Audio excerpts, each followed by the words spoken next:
السلام عليكم ورحمة الله وبركاته. أصحابتا ميلو با joogtiin waxaad leeyahay soo dhawaada waa mar kale ee muuqaal cusub. Muuqaalkeena maanta waxaan u hadli doonaa adduunka iyo aakhir zamaanka meesha ugu dambeyn doona. Aakhir zamaanka waxa soo bixi doono qoomkaasi waxay baabi'in doonaan dhammaan adduunka dadka joogo idil. Sidoo kale qoomkaasi waa ay ka badan yihiin tirada dadka adduunka ku nool maanta. Sidoo kale qoomkaasi waxay soo bixi doonaan aakhir zamaanka waxayna baabi'in doonaan wax kasta ka hor imaada ha ahada bini aadam ama ha ahada xayawaan. Arrinta ugu weyn waxay tahay qoomkani waxa lagu sheegay Quraanka waxayna ku nool yihiin dunida ayayna ku nool maanta hadaba su'aashaas weydiinaysa waxay tahay qoomkani xaggee ku nool yihiin goorma ay la soo bixi doonaan ma jira qoomkan qof hore u arkay sidoo kale maxay tahay sababta ay u baabiinayaan dadka adduunka joogo idil su'aalahaasi su'aalo kale oo badan waxaan ku jawaabi doonaa muuqaalkeena maanta. Assalaamu calaykum waraxmatullahi wabarakaatuh. saxaabta ku soo dhawaada channelkeena hadda ku cusub tahay ka codsanayaan subscribe saartay sidoo kale gambaleeg aad furtay ku soo gaaraan muuqaaladan soo gelno sidoo kale muuqaalkan waxaan ka codsanay inaad like noo saartid si ay noogu noqoto dhiirigelin sidoo kale nagula soo wadaag fikirkaada qaybta hoose commentiga.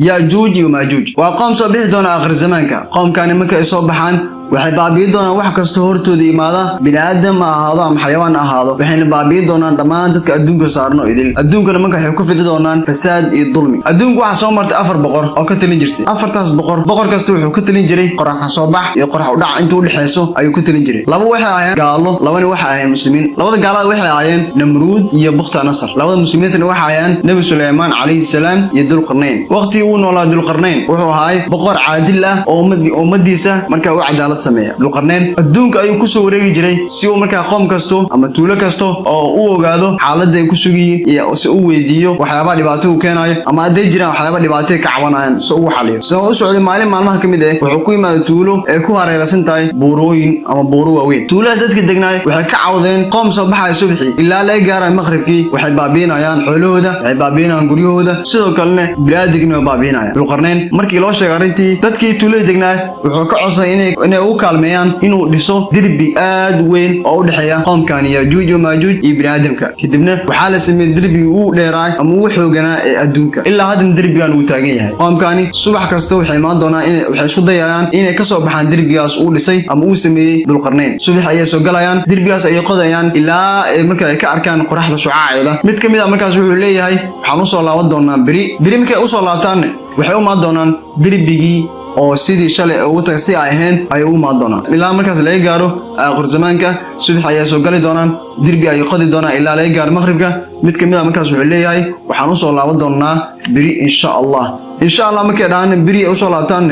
shaqadii ayuu meesheeda u marayso kadibna dhameystirayaan kadibna adduunka ay u soo baxayaan oo markaas waxay baabiinayaan wax walba hortooda imaada ay saas ku baabiinayaan intaas kadib muslimiinta iyo Nabi Ciise Ilaahay wuxuu ku amri doonaa inay koraan buur korkeeda intaas kadib Yaajuuj iyo Maajuuj waxay sameeyaan doonaan meesha ugu horeysa ee imaadaan waxay soo mari doonaan bad qofku ugu horeeyay qoomkooda ayaa biyo ka cabi doono kan u dambeeyna wuxuu ka way doonaa meesha biyo uu ka cabo kan u dambeeyna markuu imaado badii wuxuu ka way doonaa biyo uu ka cabo meesha badii wuxuu imaan doonaa oo ibira waxa u malaysaa in meesha bad aysan haajin oo kaleeto intaas kadib dhulka wixii saaran oo idil markay soo baabiyaan waxay u soo jeesan doonaan oo maxay dhigi doonaan waxayna soo baabiinay dhulka dadka joogay haatan waxaan aadaynaa samada dadka ku nool inaa baabeeno kadibna waxay falaaradu kor u diri doonaan samada kadibna Ilaahay wuxuu ku soo celi doonaa falaarahooda oo dhiig leh kadibna waxay leeyihiin waxaan ka adkaanay kuwii samada jiray haatan u tagno dadka buuraha saaran intaas kadib Nabi Ciise ayaa Ilaahay bari doona wuxuu leeyahay Ilaahay naga badbaadi qoomkani markaas intaas kadib Ilaahay wuxuu soo diri doonaa masas waaweyn oo ka soo bixi doona dhulka hoostooda oo baabiin doono qoomka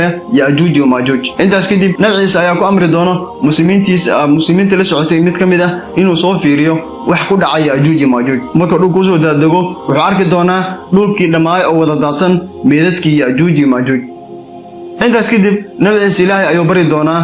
Ilaahayna wuxuu soo diri doonaa shimbir waaweyn oo markaa qaadi doono meedadkii Yaajuuj iyo Maajuuj intaas kadib waxa Ilaahay soo diri doono roob aad iyo aad weyn oo markaa nadiifin doono dhiigii iyo wasaqdii markaa ka hartay Yaajuuj iyo Maajuuj intaas kadib muslimiintu waxay ku noolaan doonaan nololtii ugu fiicnayd oo lagu noolaado adduunka haddaba qisada Yaajuuj iyo Maajuuj intaas aan ku soo gagweynina hadaa ka heshay qisadan waxaan ka codsanaa inaad muuqaalka noo like garaysid sidoo kale asxaabta la wadaagtay u share garaysid haddaan ugu cusubtana channel ku soo biir oo subscribe saaro sidoo kale gambaleelka furo si ay ku soo gaaraan muuqaalada noocan oo kale